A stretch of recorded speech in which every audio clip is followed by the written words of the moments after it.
Zoom recording. Okay. Real Transition Partners is jointly managed by SPAN Parent Advocacy Network in New Jersey, the Federation for Children with Special Needs in Massachusetts, Include NYC in Manhattan, the Parent Network of Western New York in Buffalo, and Starbridge in Rochester, New York. We provide information, training, and technical assistance and support to parent centers, youth and young adults with disabilities, and their families and professionals. So just a few items. We are recording this, as you saw. I just pressed the button. The recording will be available in a couple days. It will be sent to the email that you registered with. There will be time at the end for us to have questions and answers. If you want to put your question in the chat, we will hold it and read it at the end. And so we will be monitoring the chat if you have other questions. You can also unmute yourself when we have the Q&A and ask the question if you would prefer to do that rather than put it in the chat.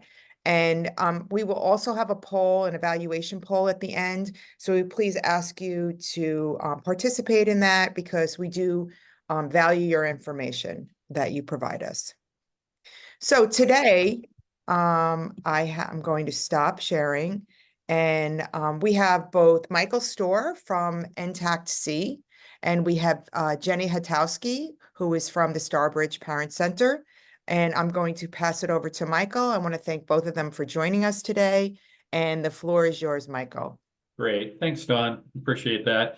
So you are here today for the presentation title was The Days Last Forever, but the Years Fly By, Navigating the Secondary Transition Process.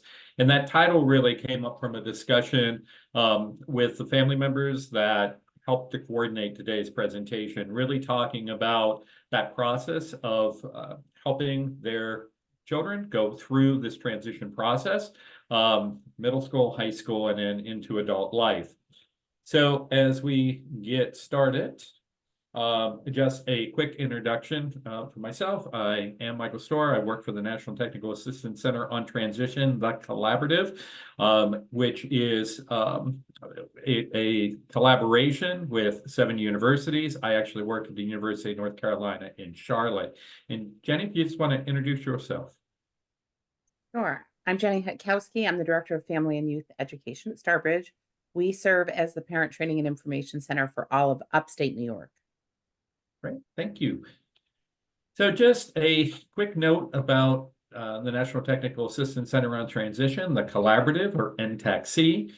We do have a website, which is transitionta.org. The first time you go to it, you do have to create a logon, but once you create your login account, you don't need to do that again, and it helps keep track of you as someone that can access the materials on the site. I mention this because there's a lot of really well-developed materials. We're going to talk a little later about those that are specific to families. So as we move into the presentation today, and some of you may have joined us last month, we did a similar presentation last month, but it was really geared towards Parent Training Information Center staff and professionals. Today's presentation is really geared towards families.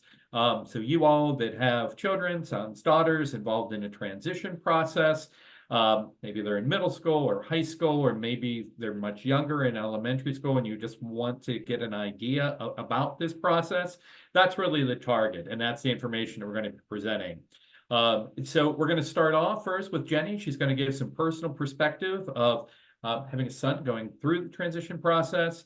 And then I'm going to walk through some key considerations of just transition in general, talking about the importance of collaboration, communication, coordination, and cooperation, kind of those 4 C's that really help make this process much more accessible and successful for those students with disabilities that are engaged in secondary transition. And then I'm going to walk through the secondary transition process and kind of touch upon that. I will say, as we dive into this presentation, this is something that probably could be a 6-7 week, 1 hour each session. There's a lot of content here. So kind of keep that in mind. Don't want to blow anybody's mind, but want to give you some key considerations just to help you as you're working through this process. So with that, I'm going to turn this over to Jenny. Hi there. And I'm going to talk not just about my own family's experience, but also with the families that I've supported over the years. And one of my favorite quotes is that everything will be okay in the end. And if it's not okay, it's not the end. And one of the reasons I think that's so important is that take any sort of junior in high school and people start asking them, you know, what do you want to be when you grow up? And what are you going to major in college? Or what are you going to do after high school? And around that time, we're also working on families who have students with IEPs. We're working on those transition goals, right? And you have to have a goal about where you're going to live and where you're going to work and what are you going to do for fun and all of those things.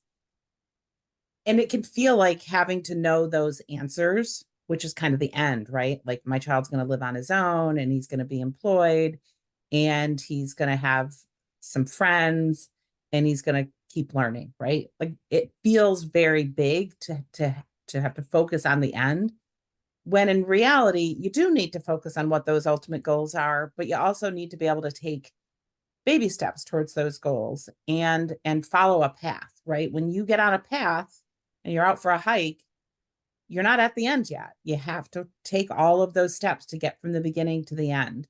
And so I think that's the biggest thing, especially with my son who has taken a rather wayward path to success. And just remembering that he doesn't have to be at the end goal yet. And he has time. And I think, Michael hit on it, but that notion that this could be a 7-part series, it could probably be way longer than that, there's a lot of information in this, and it's okay to sort of take it in and then keep dipping back in at whichever point on that path you're at. So, we are here as parent centers to support you no matter where you are in the path, and we are open to repeat customers.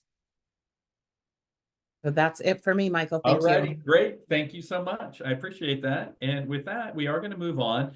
And just wanted to mention that when we talk about transition, we are going to focus and hone in on that transition from like middle school, high school into adult life, that secondary transition. But know that transition really is any time when someone moves from one placement to another. So in the school setting, we look at the ones that are on this screen. And you as family members probably have experienced these throughout life, right? With your child. So there was that first time they went to preschool and then the preschool to kindergarten, all the way up to now when their son or daughter are either in middle school or high school and they're looking at, okay, that next transition, that transition into after high school. So going on for college and training, getting a job, living in the community. But when we look at transition itself, there are key considerations to all of these. And I think as we look at these, it is a stressful time because it involves change. It involves not knowing what really to expect in the next environment. It's also important to build connections and to understand the supports and services that are available to help your child as they transition. It's also important to practice self-care and to be patient in this process. This can be really overwhelming. And I think as Jenny said, there's a lot to this. And some of you are probably just trying to get through the day, the week, the month, this year. And we're talking about perhaps what your son or daughter are going to be doing in 5 years, right? But it is important to start planning and to start thinking ahead. It's also important to celebrate small gains and successes. We're going to talk a little bit about presumed competence and really those things that you can be working on with your son or daughter to best prepare them for adult life. So those are some things to consider. On this next slide, I just want you to take a minute and think about in your own life, was there a time, and I'm sure there were multiple, that you went through a transition? Thinking about what that transition was and what you had to do to change for that. What were some of the good things about that? What was difficult? And who helped you through that process and what made it successful? So if you want to just like take a minute and think about that, it might have been yourself when you left high school and you went on to college or university, or it could be when you got married or when you had a child. Those were all different transitional periods. And then think about all those things you needed to do to make that successful, because we're going to hit upon those as we talk about this next phase, which is the secondary transition process. So having the family involved and the young person involved is really crucial to this process. And it's not just engagement. I really liked one of the projects I'm working on. Some of the families that are involved with that discussed calling it teaming, which is really the idea behind this, that you are a valuable team member in the secondary transition process. And another quote that a family member had said to me, you know, after the teachers have left, the transition folks, all these other supports, you know, we're still there with our child, right, with our son or daughter to continue to support them. So that is just, you know, another, I guess, piece to keep in mind. Righty.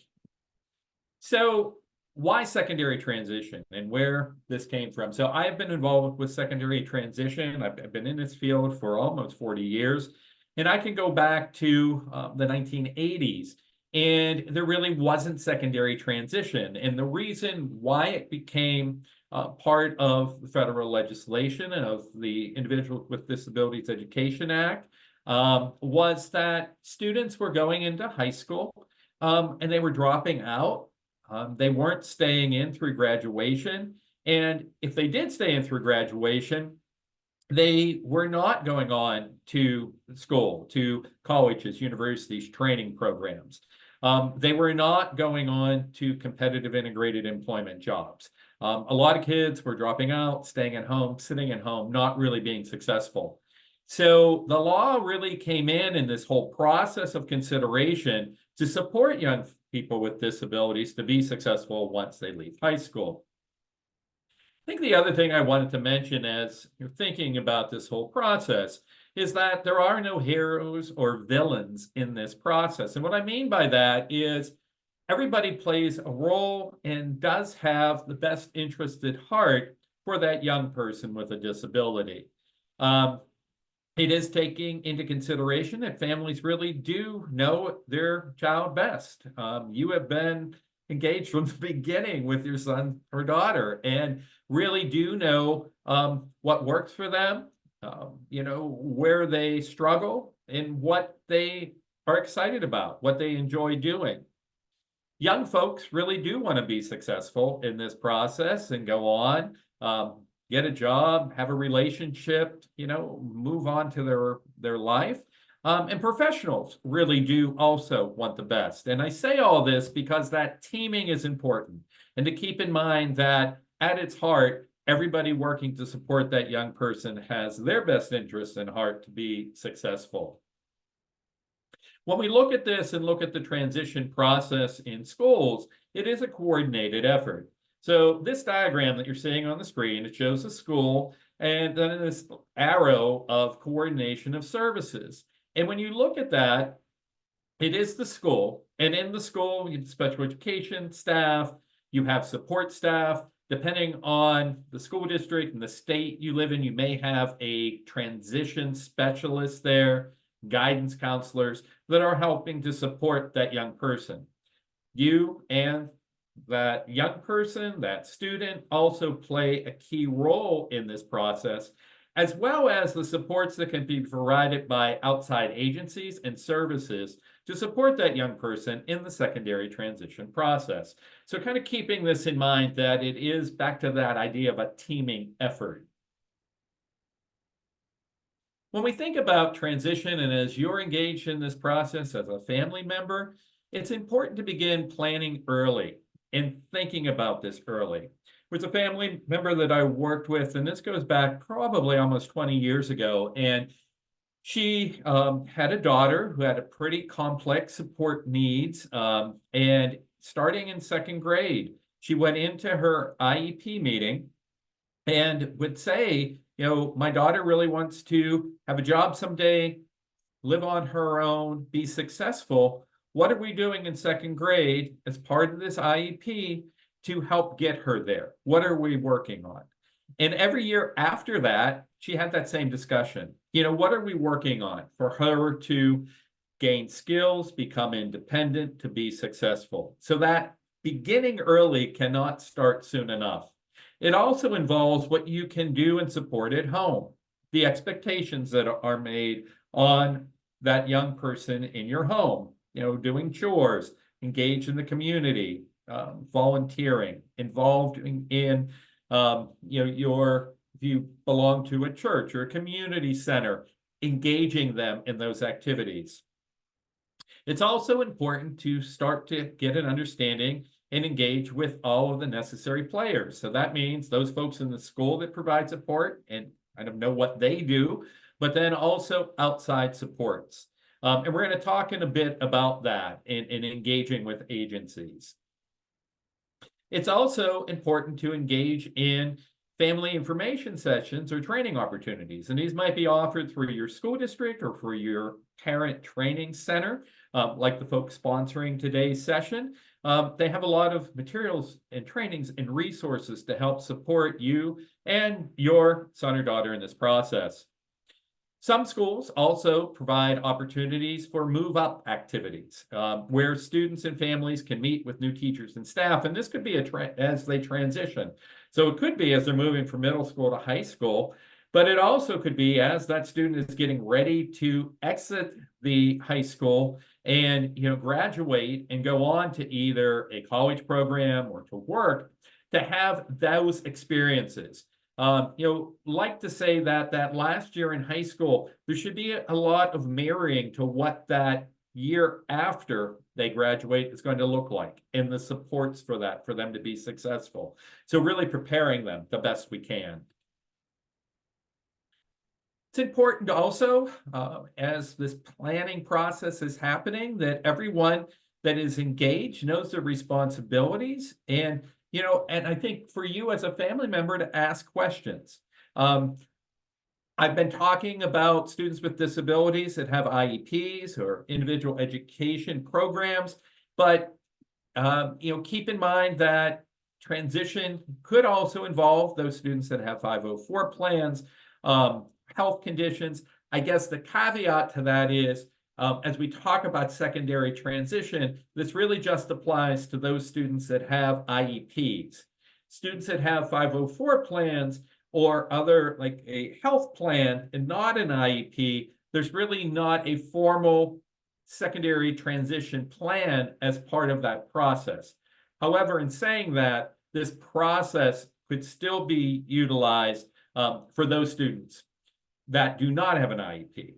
However, and the bulk of what we're going to be talking about during this presentation are those students that do qualify for special education services and have an IEP. So in saying all that, when you look at the IEP, really having a good understanding of what that your son, daughter, that student is working on and who's involved in that.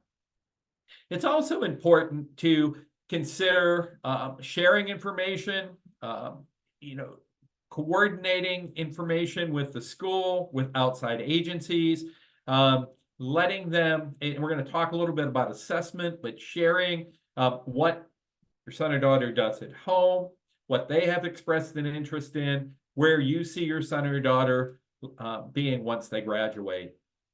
And as we talked about, it is important to remember to connect with other families, as well as those 3 C's of communication, coordination, and collaboration, really keeping that in mind in this process, and to ask questions as you go through this process.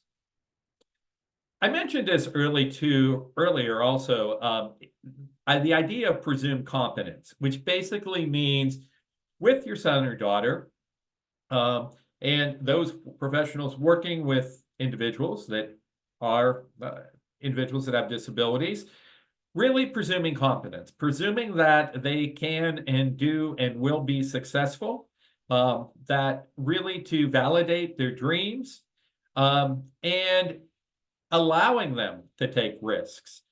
There is true learning involved in that when you think about it. Some of the things that I learned the best, and I'm sure true for you too, were when you made a mistake, right? And you learned from those. And as a teacher, and I go back years ago, I can remember, wanting to do for those students I was working for, rather than let them make the attempt, let them engage. It's also important to help to develop those self-determination skills. Let them be aware of what questions to ask, be aware of what they struggle with, what accommodations they need, and really to look at what their interests are and how they can best achieve those goals. The goals of going on and getting a job, living in a community, going on for training after high school. So when we think about presuming competence and thinking about your child and at home, thinking of things that you can do. As I was saying, having the son or daughter involved in activities at home, assigning chores, having them involved volunteering in the community, allowing to make choices and to make mistakes and to live with those consequences if they do make a mistake. And sometimes I think that's really hard, but the students that I had that were most successful, and I did work with students that had really complex support needs, those students that were most successful, their expectations of their families were really high. They required them in high school to, help with washing clothes, doing dishes, cooking, all of those skills, and really, push that they could be as independent as possible. So keeping that in mind and keeping that thinking of how can I ensure that my son or daughter can be as independent as possible once they graduate from high school. When we talk about secondary transition, these are three considerations. So the process itself is results oriented. And basically what that means is looking at what the student will be doing once they leave school regarding going on for further training, college, education program. Also looking at those post-secondary jobs that they will have, so the competitive integrated employment jobs, as well as where they will live. So that what they're doing in high school is going to best prepare them to be successful once they leave. Will they have the skills to go on for a training program or into college? Will they have the skills to acquire and maintain a job? Where will they have the skills to live independently? It's also a student-centered process or student-driven. And what that really means is it's taking into account that individual student's interests, their preferences, what they are good at, and what supports they need, and keeping that at the forefront. Therefore, secondary transition really is an individualized process. And that process does not look the same for every student. So I think that's something else to keep in mind when you're looking at the programs and activities that your son or daughter is involved with. Does this match with their interests and what they want to do? As we mentioned, it is also a coordinated effort, and it does involve the school, you as a family member, as well as that young person, and then all the outside agencies and supports that are available. So I put this slide in just as a reference, and I mentioned this earlier in the presentation, that up until the 1980s, there really wasn't secondary transition. But in the 1980s, and then when the Individuals with Disabilities Act came into law back in 2004, there was a strong emphasis about secondary transition planning. And when you look at the law itself, in the very first paragraph, it talks about the primary purpose of a student being in special education. And this was kindergarten all the way through high school, is to further their education, employment, and independent living. So if a student is involved in special education, that really is the goal of that school, to help them be successful. And we've been talking about those 3 goal areas, right? Going on for further education, training, looking at competitive integrated employment, and living independently. And those are key considerations for all kids starting as soon as they enter special education. And again, that could be kindergarten and then all through their time that they're in school. So when does formal transition planning begin? When you look at the Individuals with Disabilities Education Act, or IDEA, that federal law, it does state that federally, transition planning needs to start by the time that student reaches the age of 16, or in other words, the IEP year that that student will turn 16. However, depending on the state that you are living in, a lot of states start much earlier, and it really does range. It ranges in the state of Florida, for example, they start as early as 12. So that's something else for you to keep in mind within your own state. When does transition start? However, it's also important to note that you as an IEP member, you can suggest and recommend that you don't want to wait necessarily until age 16. If that's your state beginning age, it could start earlier, and they could look at planning earlier. So Jed did want to mention that also. So we look at secondary transition and we look at the process. These are the key pieces, and the rest of today's presentation, we're going to hit upon these. So really looking at this being student or young adult driven, as we mentioned a few minutes ago. Also the importance of this collaboration between schools, agencies, and families. And then really looking at the process itself. So we're going to kind of walk you through these steps that should be occurring as part of that student's program. And I see it, and we didn't mention this, but if you do have any questions or comments, feel free to drop those into the chat. We will be looking at those, and I did see some things put in. So please feel free to do that. And actually, let me pull up the chat on my screen too, so I can see those as they're coming in. Let's go ahead and dive into this process. So hold on one second. Okay, so first thing we want to talk a little bit about is the partnership piece and this teaming. And we talked about the importance of having that young person involved in the transition process, in the IEP. There are resources out there regarding students leading their IEP meeting and engaging in that process. But it's important to look at this slide, and this actually came from young folks, students that I've worked with over the years, that they said they feel most engaged when they are listened to, when they are part of the process, when they're respected. I think the other thing too is for your sons and daughters, the students we're working with, to really understand their needs and their strengths, and what supports they need to be successful. Oftentimes I'll go and I'll talk to students in high school and I'll say, do you have an IEP? And they may know that. And you talk about, well, do you have a disability or what do you struggle with? And they're like, oh, nothing, I'm all good. And it's like, okay, but I think you do have an IEP, and what are those needs and what supports do you have? Are there accommodations that you use? Is there assistive technology? Really, for that student to have a good understanding of what they use and what supports they have is really important.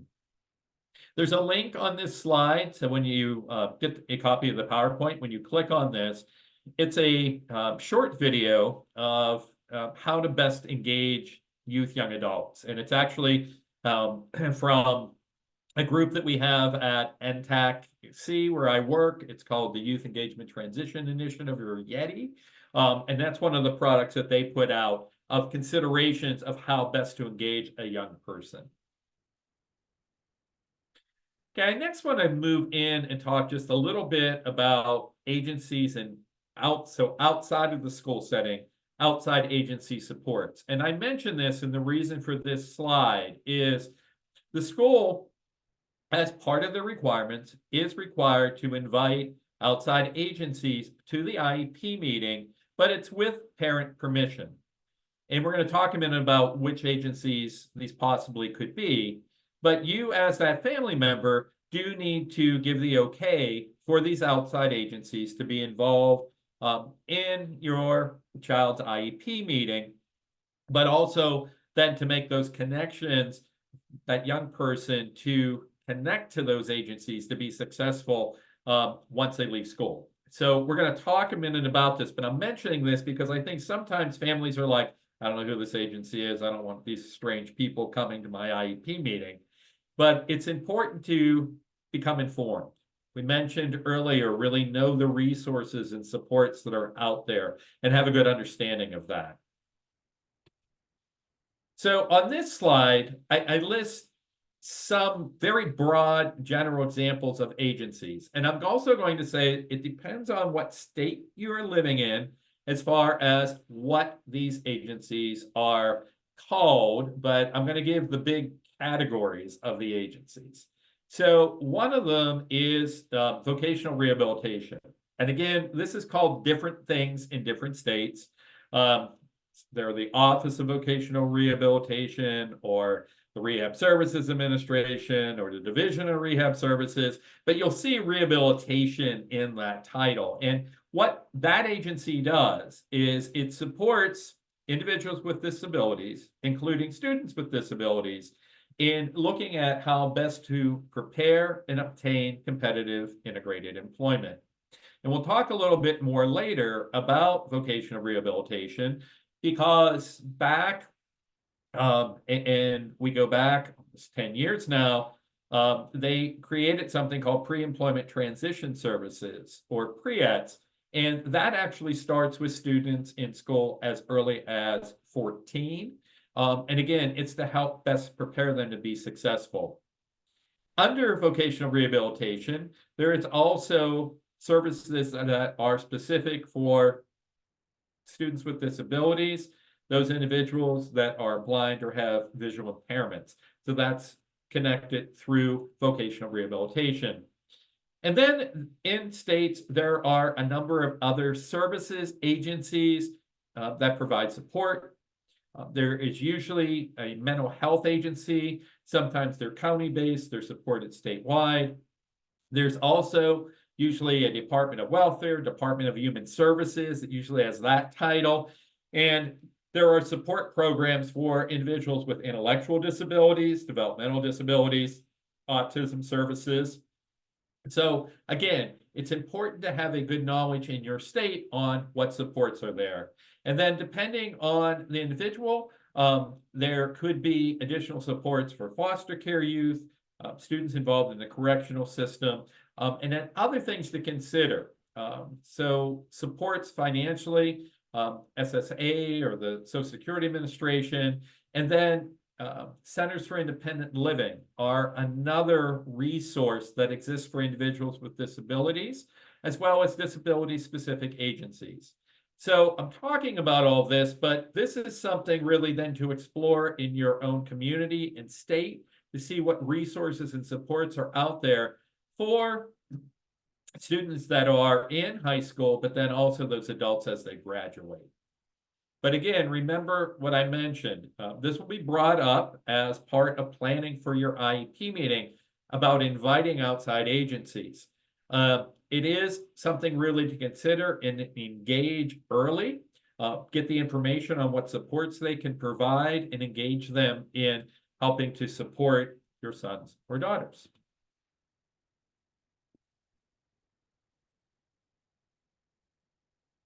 I also wanted to mention, we were talking about collaboration and supports.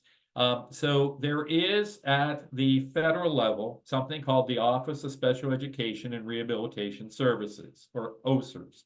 And that is kind of this oversight or governing body that supports the Office of Special Education Programs, that supports students that have disabilities, as well as the Rehab Services Administration that supports that group that I just talked about, vocational rehabilitation.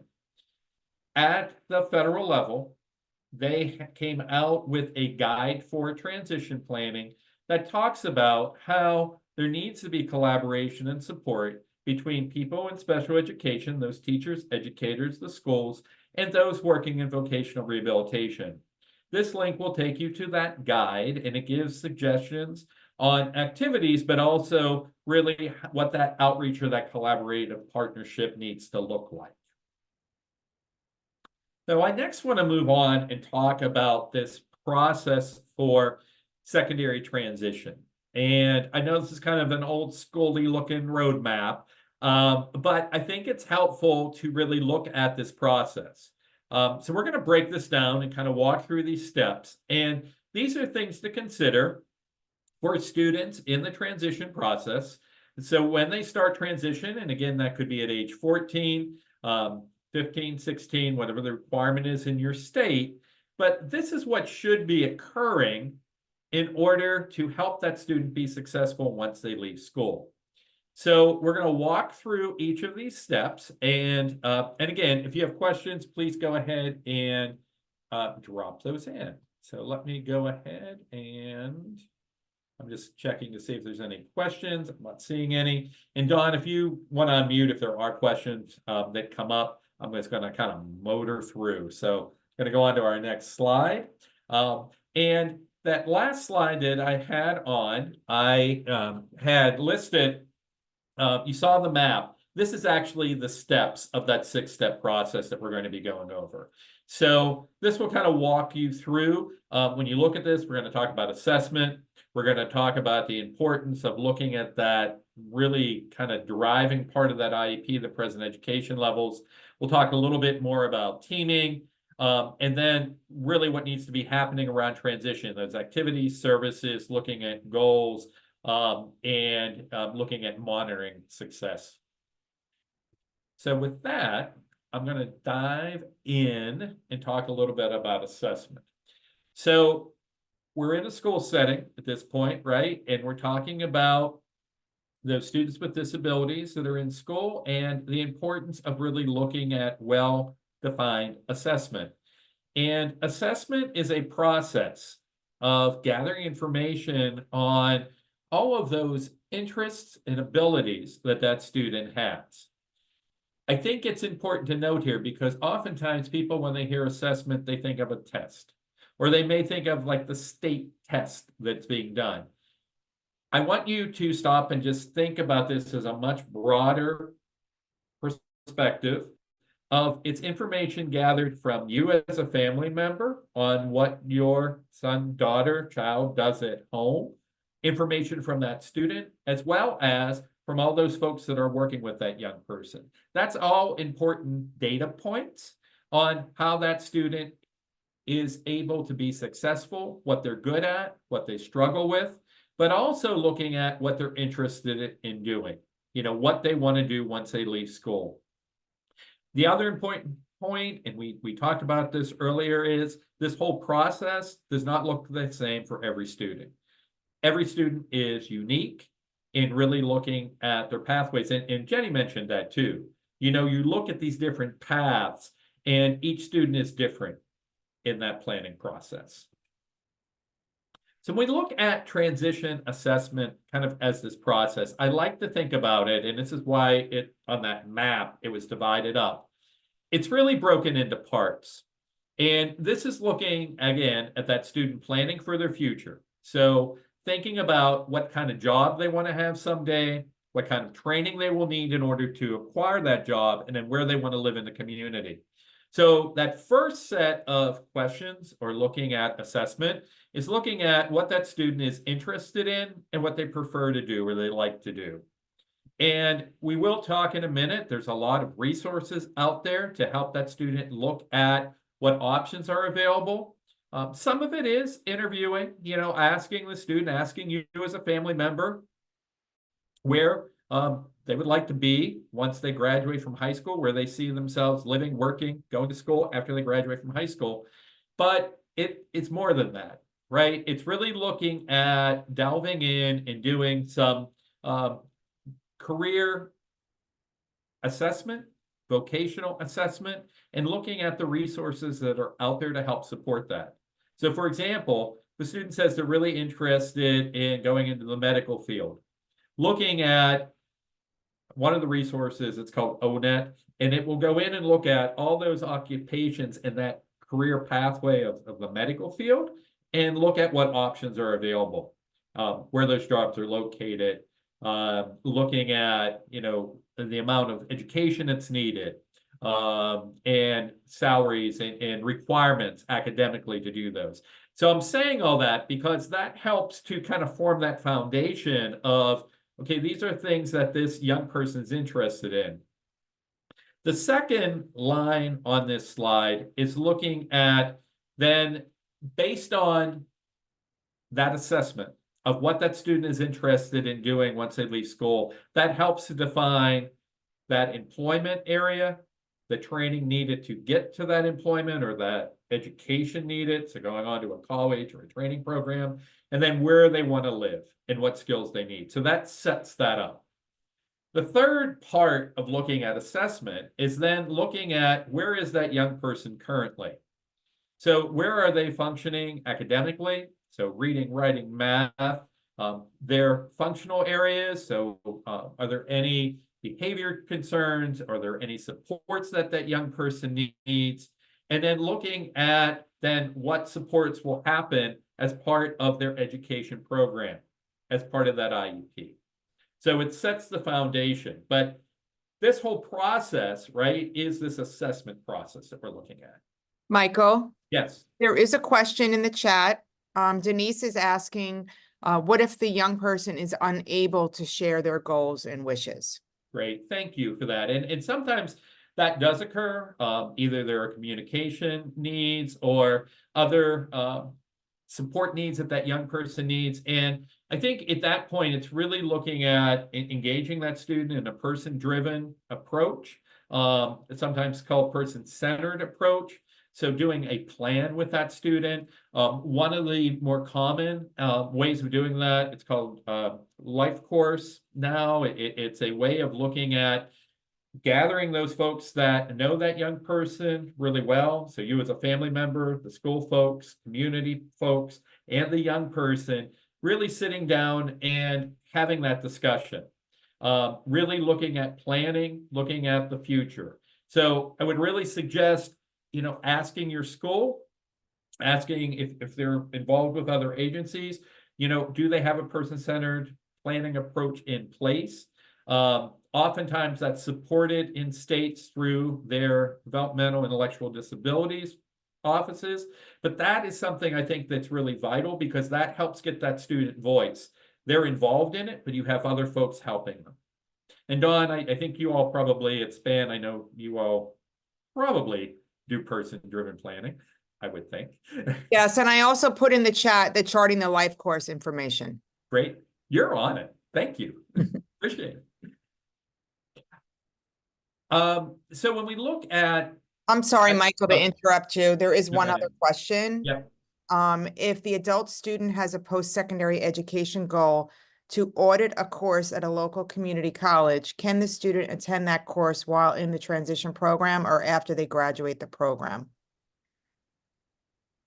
Yes, and again, it depends on, I think, your school district, but yes, there is dual enrollment in most school districts. So along with that, students can attend community college programming, 18 to 20 year program. So 18 to 20-year-olds, sometimes those are transition programs in schools. So yes, and again, depending on the school district, that should be able to count as credit towards that student graduating. So, and I think that's a discussion to have, discussion at the IEP meeting, and how that would interplay with that student's the question for your son or daughter's graduation. So yes, I guess is the answer, but I bring it up at your IEP meeting and have that discussion.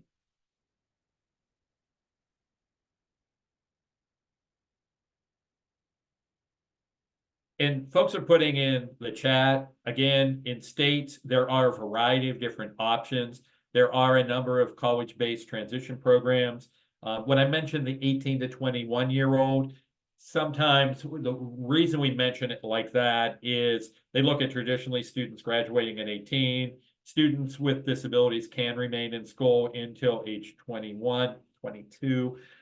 So that is something, again, to talk to your school about, look at what resources are in place, and also in looking at those programs, what's the outcome going to be? So if they're engaged in that program, again, looking at how is that going to allow that young person to get closer to those goals of being successful once they graduate. Thank you for those. All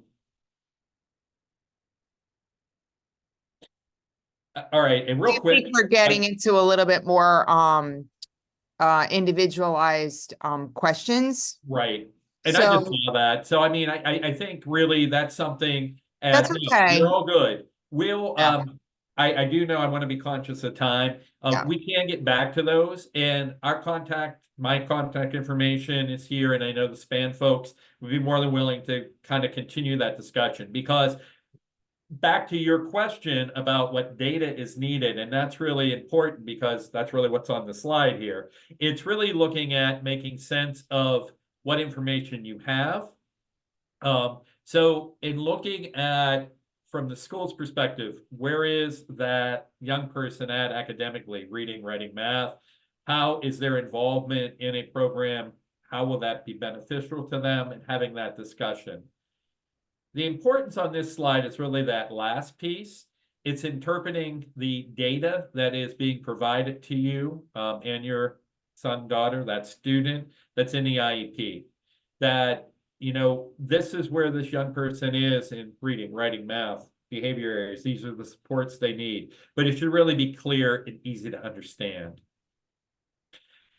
I have a couple of links on this slide for you. There is and this is one of the handouts that you have as part of today's presentation, is a parent assessment or a family assessment guide. It's a series of questions that you can consider regarding your son or daughter. But that link will take you to our newly updated collaborative transition assessment guide. I mentioned that because I think looking at that will help explain that process of assessment in a lot more depth. The other link that you have here on the screen takes you to something called the Transition Assessment Matrix, which comes out of the state of Indiana. And that's kind of cool too, because you can go in and list a grade and a disability type, and it'll give you different types of assessments that are available. The other thing on our collaborative assessment guide, it does provide information on other types of assessments just for your awareness. And again, that's something to discuss, you know, being informed at an IEP meeting. I think that could be really helpful. So we're going to move on and talk, and we're kind of now going to dive into the actual IEP itself. And my disclaimer is every state, this looks slightly different in how they do this process. Different school districts do this differently, but what we're going to talk about is how this all should flow. So regardless what the form is looking like, these are the things that need to be touched upon. So assessment, really key. You need to know kind of those interests. You need to know how that young person is functioning academically, functionally in the school. But the next piece I want to talk about is in that IEP, usually it's the very first section. It's called present education levels or present ed levels. And that's really important. And what is written in that section should really be understandable, useful, and relevant as you as a family member are looking at that, and your son or daughter are looking at that. That should really outline, this is what the young person is really good at. So academically, or those functional areas, and then these are the things they need to work on. And part of that is looking at those goals for secondary transition, you know, what they want to do once they leave school, and what assessment has been done up to that point to support that. When we look at that section, when you read through all that, it should be really clear and easy to read. Or if you have questions, again, ask. Like, I don't get what this is saying. Ask the school to help you explain that, because what is written in there should then leave, just like this funnel is here, to what that student is really good at and what they need to work on for that coming year, that IEP year. It should also help guide then how this is going to help them once they leave school. Again, to go on and get a job, to go on to further training after high school, and to live independently in the community. I use this slide. I think this is helpful too to think about, because there should be, we kind of call it alignment in an IEP document. So from what's written in that present ed level, so kind of that baseline of what that young person can do, that should then be listed as, come out with their need that they have. So I'm giving you kind of an example here. It says that in the present ed levels, this particular student has difficulty with writing, with spelling, capitalization, grammar, punctuation. The need is this young person wants to get a job in an auto repair shop. So they're going to need to write up estimates. So in order to do that, they need to improve the written language. So that's the transition piece. And then it should lead to a measurable annual goal, and we should be monitoring progress. I mention all this because as your son or daughter, and you're looking at their IEPs, or if you're a young person looking at that, why do they have the goals that they have, their measurable annual goals? Why are they working on that? And how is that helping them be successful once they graduate from high school to go on, again, to get a job, be successful in college, to live independently? So that real quickly was kind of that present ed level piece. Now I'm going to kind of dive into the transition specific parts of an IEP. One of those is looking at what is called the courses of study. Courses of study are those classes that that student is engaged with, the program that they're there involved with. And again, these should be helping them be successful for going on to their post-secondary goals, right? So what they want to do as far as getting that job, going on and living independently, and going on to further education. So you should see an alignment there. You also have, as part of this process, services and activities. And these are, in addition to those measurable annual goals, these are those action steps, or those things that that student is going to do to help them be successful once they graduate. So these could be things such as community-based experiences, doing a trial work experience, maybe it's travel training in the community. It's working on skills for how to acquire a job. Those activities are helping them be successful. So that should be part of this too. And they are part of that IEP year for that student.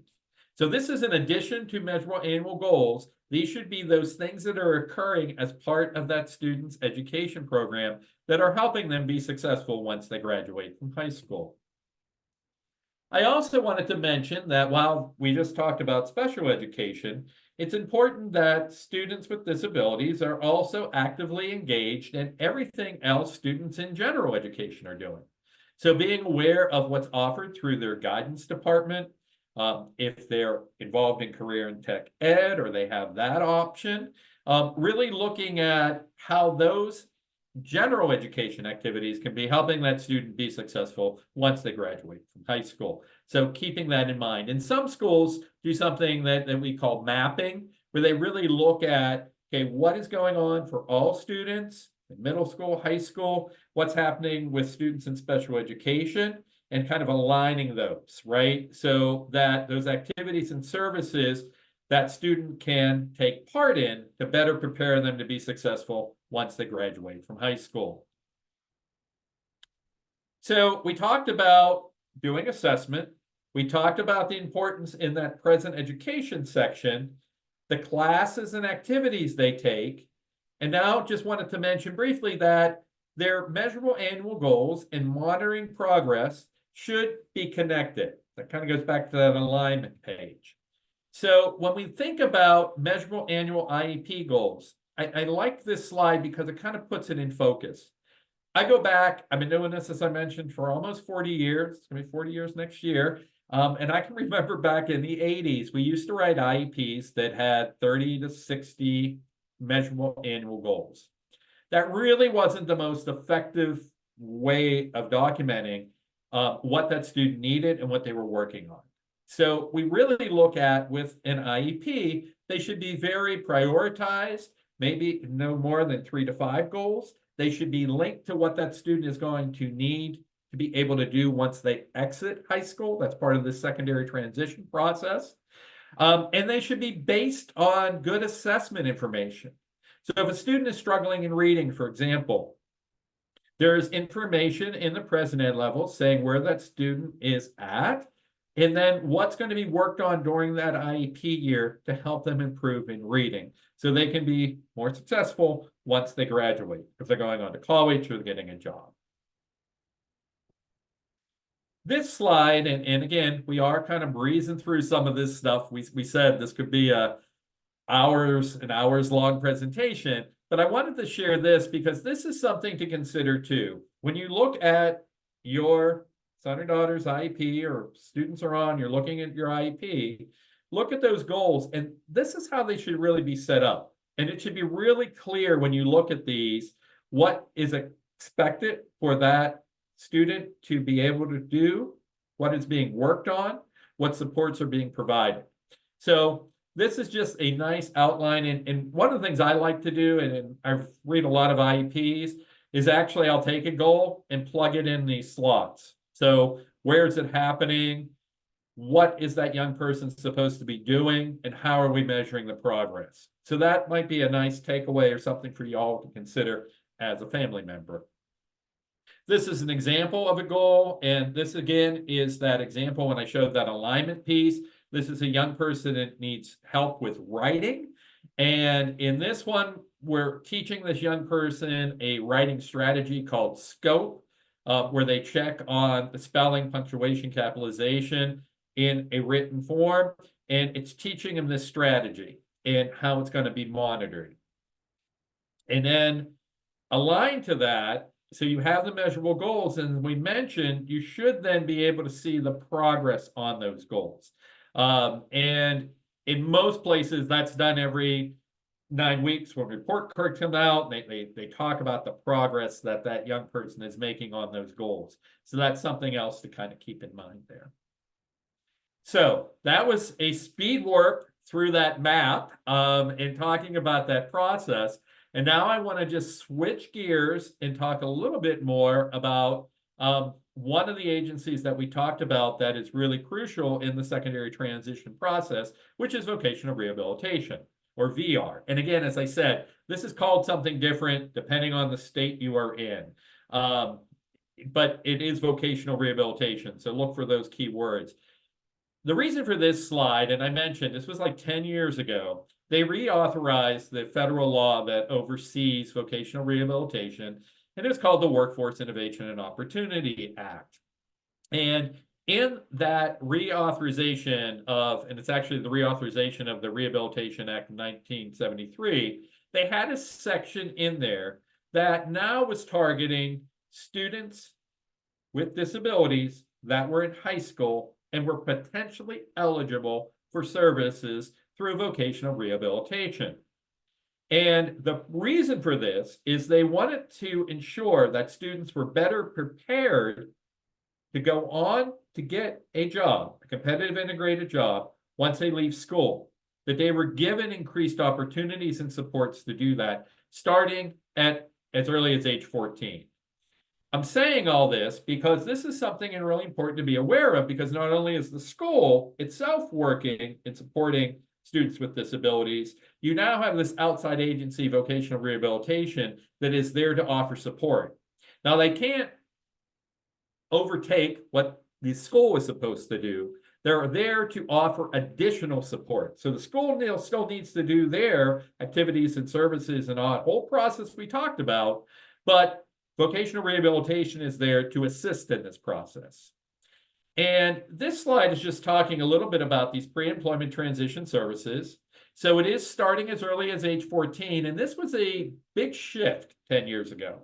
Because before that, vocational rehabilitation really didn't start working with young folks, students with disabilities, until they were graduating, right? It was their senior year or they had just graduated. Now they're starting while that student is in middle school, high school. And it's providing services for those students. And again, I guess the other thing to mention is that vocational rehabilitation agency has to take 15% of their funding that they get towards supporting students with disabilities, potentially eligible for their services. These next two slides talk about the 5 required areas that pre-employment transition services cover. So things such as job exploration and counseling, work-based learning experiences, looking at counseling and support for post-secondary education programs at institutes of higher education, and then also looking at workplace readiness, training, and instruction and self-advocacy. What should be clicking is, hey, those are a lot of the same things that schools are required to do to support students with disabilities to be successful in transition. And yes, they are. So kind of having an understanding of that is really helpful. The other thing that I wanted to share with you is this transition timeline for families. And I'm going to actually just share this with you. So I'm going to try to stop share, and hopefully I can pull this up. So just give me 1 second. I want to do that real quickly. Just give me 1 second, because I think this is another really important piece that could be helpful for you. And there we go. And it's actually showing, which is so cool. So this is something for you to consider with your son or daughter, of things that you can do starting as early as age 10, 12 to work with that individual student. And if you look, they build upon each other, but it's back to that idea of presumed competence, back to that idea of providing situations that young person can be successful, gain experience, make mistakes, learn from those mistakes. This is a really nice guide, and you have this as part of your handouts. And I shared this with you all in a Word document, so you can make notes, you can adjust this, you can add other things in here. The other thing that I did want to just mention again was the other handout that you have, which is the assessment guide. So just give me 1 second, I will pull that up. And when we talked about the assessment piece, oh, shoot, hang on. Let me stop sharing. Well, let's see if I can get it up. Sorry. Having navigation issues. There we go. Very cool. So I would also just want to highlight this again. When you look at this is part of our assessment guide, but it helps you go through and consider questions about your son or daughter, their strengths, what they need to work on. And then it kind of walks through different types of assessments. And then there is actually a sample tool of consideration. So just wanted to mention those two pieces, because I think those be really helpful to you all as you are supporting your sons or daughters in transition. So on this slide, these are some additional resources for you to consider on our NTACT, the collaborative website, which is transitionta.org. We have family-specific documents on family engagements and supports around secondary transition. There are also a whole series of documents that are really easy to read and go through around that vocational rehabilitation, pre-employment transition services, and then another set of materials around youth engagement. So would like to recommend you check those out. I also wanted to mention another program that was developed out of George Washington University, and it is being used in some states. It is being used in Pennsylvania, across the state right now. It's called Transition Discoveries. That web link is here for transitiondiscoveries.org. I mention this because this is a really nice way, again, to look at how best to support a young person going through transition. These 9 areas in this whole program for transition discoveries was developed by a process where they interviewed 500 students and families on where the needs were and what they felt needed to be done to support better outcomes around transition. So when you go to that site, there are resources, materials, there's videos. It is set up for both young folks as well as families and professionals. So just wanted to point that out to you also. And then lastly, just again, more resources. There's a lot out there to help around secondary transition. The PTIs, their Center for Parent Information and Resources, their Parent Center Hub is excellent site to go to, not just for secondary transition, but other resources to engage families, the educational process and supports. There's also a document called the Guideposts for Success that is designed for families. And then lastly, one of our partners at the National Technical Assistance on Transition, the collaborative, is the Transition Coalition out of the University of Kansas. And again, really good resources and materials there. So I know that was a lot, but I thank you for joining us and bearing with us. I know we went a little over. Not sure if there's any additional questions, Dawn, but if there are, we can entertain those. So you did not go over because we technically have till 1:30. Excellent. Wonderful. And so if you would like to unmute yourself to ask a question, please go ahead and do that. So because we do have a few minutes, I'm going to launch the poll. So if you could please answer the poll for us, that would be wonderful. We do we have information that we have to report back to our funders. So this helps us to tell them how we're doing with our webinars. So it's up right now. You should be able to see the poll now. Does somebody unmute? Did you have a question? I do. Okay, great. So I'm a parent of a 19-year-old, but I also work for a parent training and information center. I'm a multitasker like many of us. And, I'm noticing an increase and, for myself as well, parents that are struggling, we've got these kids post-pandemic, right? Where they didn't have to take the state assessments. And these are kiddos that are maybe, getting through that don't possess some basic reading and writing skills. And on top of that, I'm seeing a number of young adults that the parents are saying they're really struggling with basic life skills. And so what strategies do you think would be helpful for parents when discussing with an IEP team how to address those needs? Mm-hmm. One of the things that, and again, this goes back a ways, I mean, probably a good 20 years ago, I guess. I think giving the survey that is part of that assessment of what that young person is doing at home and what they're engaged with, and bringing that up and having that discussion at the IEP meeting and just looking at where those needs are, that was helpful. And then talking about what could be done at home. I used to, and while this wasn't part of the IEP, there were goals that the family and the student worked on at home. So that was kind of a way of addressing that. But then I think also looking at in the school setting itself, and I know each school's different in how that's done, but what are the expectations and what can be done with that young person to increase their independence? So I think it's a combination, but having that discussion I think is important.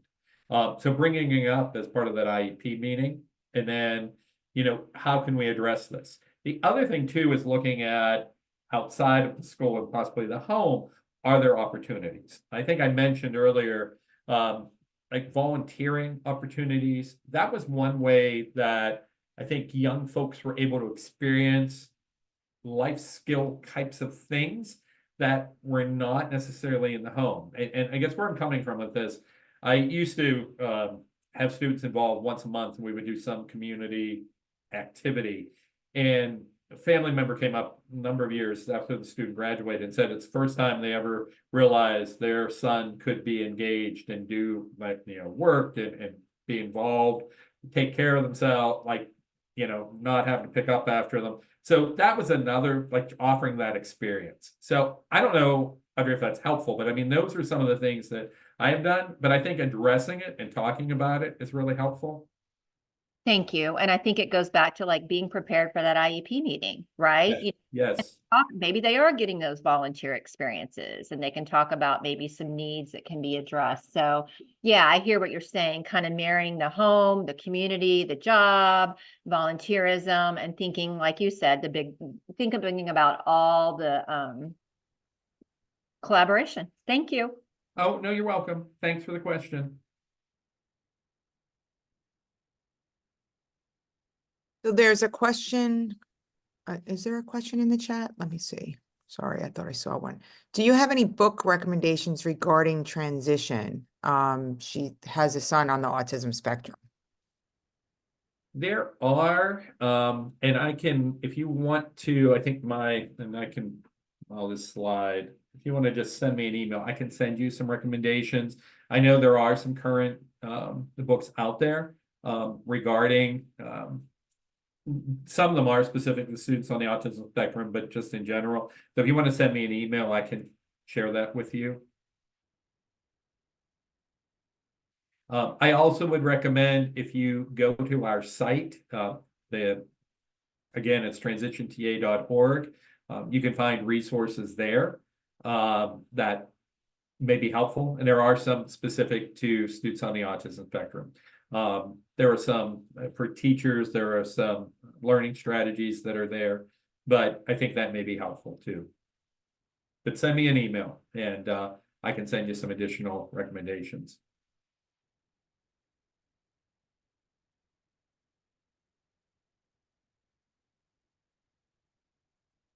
Other thoughts, comments? And again, I know it was a lot of information, but as we said, I really just wanted to kind of highlight some things for consideration. And some of the key takeaways really are to ask questions. If you're not sure of something, especially looking at IEPs, like that should really be clear and understandable for both you and your son or daughter, your child. So I think those are key. Sometimes too, I think that IEPs are given a short amount of time in have you have an hour or half hour, 45 minutes, and then it's like, well, that's it. And we may or may not got the transition. You can always have another meeting, have another discussion, have a discussion ahead of time. You can ask the school. I know a lot of districts, families will ask for a draft of the IEP before they come. Look at the assessments before they come. So, and contact your PTI. Yes, I had written it in the text earlier, in the chat earlier. But because this webinar encompasses people from different states in the region, if you don't know who your parent center is, there's the website parentcenterhub.org, and you can find your parent center. I'll put it in the chat again. But absolutely, as Michael said, it has to do with communicating with your district. And then if you feel like you're not getting anywhere, then you need to contact a parent center for some assistance. I did put NTACT's website in the chat, so you have that. And you will be receiving via the email that you registered with a copy of the recording, as well as the resources that Michael spoke about. So I think that's good, Michael. I don't see any other questions. People are starting to leave. So why don't we go ahead and end? Thank you so much, Michael. As usual, we love NTACT-C, and we always get wonderful attendance when you all present, because everyone realizes the information that you provide is just really of high quality and great information. So thank you so much. Thank And you, thank you, John. Jenny, for your wonderful to work with you, and Yep. Jenny, thanks for being with me on this Great. journey. Well, I always reach out. I don't hesitate. So thank you everyone for joining us, and you'll receive that email, and I hope you join us when we have our next webinar. Okay. Have a great day, everyone. Thank you. Thank you. Can I have a quick question? Sure, go go ahead. ahead, Sue. Yep. Yeah. About those assessment tools. So will the different school district pull from those different tools, or different states have applied the same thing? Yeah, it would be, I think, talk with your school, because it is going to be different. And it's not even, yes, it is state-based, but it's also school district by school district and how they do this, which I know in saying that, that's like, oh, what you talking about? But it's true. But I think if you go back, like the guide that I shared that's on our website, that's a really good overview. And there is one of the sections are different types of assessments. So I think that's something that you could talk to your school about if you're not seeing that your child has been, with career interest, for example. All it says is they asked your son or daughter what they want to do once they leave school, and they put that down, and there's no other assessment. That's something that you could definitely bring up and discuss, because they should have more that they have done. And that's where this guide could come in. I think you could say, hey, that's not enough. Or, hey, that's not really what my son or daughter is interested in doing or could do. What else is there? So I think having that discussion and just being aware and preparing, that might be helpful. Yes, Sure. and I would definitely recommend going to NTACT's website and registering on that site, because they also facilitate a lot of their own webinars. Right. So there's lots of events on their website as well. So, and there's so many ways for you to get some information. So if you don't know who your parent center is, find it and reach out to them. They all have numbers where you can call and get information, and they will assist you in whatever you need assistance in. Sure. So which website you're just referring to? First, the transitionta.org, which is on the screen here, that's NTACT's website. Mhm. And then the Parent Center Hub. I can go back. Okay. It's, It's shoot. in the chat. And it's there too. Yeah. Sure. I know that You'll one. find I your know Parent about that Center one. there, so. Yeah. Sure. Okay. Yeah, like follow-up questions. Just so for those assessments, does that need like school psychologists, or just teachers or transition coordinator can do it? Any Correct. credential requirement? Yes, for the like career interest assessments, those can be done by teachers. Those could be done, like guidance counselors sometimes do those. When I mention the pre-employment transition services that vocational rehabilitation does, they don't, unless the student qualifies for vocational rehabilitation services, they're not going to do formal assessment. But those activities that they involve the students with disabilities they're involved with, that provides information too. So work-based learning experiences, some of the things that they do, that can provide information. So back to your question, there's a variety of different people that can do the type of career interest and secondary transition assessments we're talking about. They do not have to be done by a school psychologist. Okay, I see. Yeah, thank you so much. Thanks for your question. You're welcome. So thank you all for joining, and thank you, Michael, and I wish everyone a happy rest of your day. Great. Thank you so much. Enjoy your Wednesday. Bye-bye. Take care.